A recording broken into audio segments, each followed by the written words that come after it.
ভারতের দক্ষিণী সিনেমার সুপারস্টার আল্লু অর্জুনকে অন্তর্বর্তীকালীন জামিন দিয়েছে তেলেঙ্গানা হাইকোর্ট। শুক্রবার 13ই ডিসেম্বর সকালে হায়দরাবাদের জুবিলি হিলসের বাড়ি থেকে তাকে গ্রেপ্তার করে চিক্কাতপল্লী থানার পুলিশ।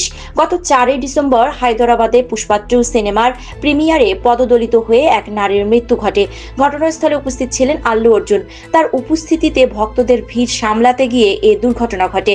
নিহত নারীর স্বামী 11ই ডিসেম্বর থানায় অভিযোগ দায়ের করেন। এই অভিযোগের ভিত্তিতে শুক্রবার সকালে আল্লু অর্জুনকে গ্রেপ্তার করা হয়। পরে তাকে চিক্কাতপল্লী থানায় নিয়ে যাওয়ার পর নিম্ন আদালতে হাজির করা হয়।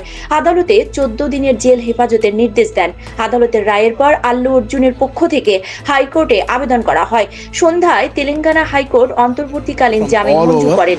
For all your love and support, thank you so much. I'm genuinely touched by everybody's love from all over the country and everywhere, from all the industries, all the people, all the states.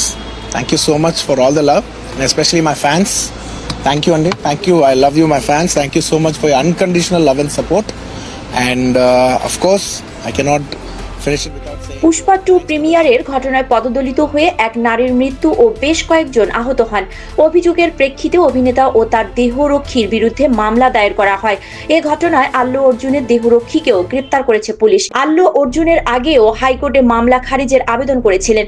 তার আইনজীবীরা মামলা নিষ্পত্তি না হওয়া পর্যন্ত গ্রেপ্তার সহ সব কার্যক্রম স্থগিতের অনুরোধ করেন। তবে শুক্রবার সকালে তার গ্রেপ্তারের পর সেন্ট্রাল জেলে পাঠানো হয়।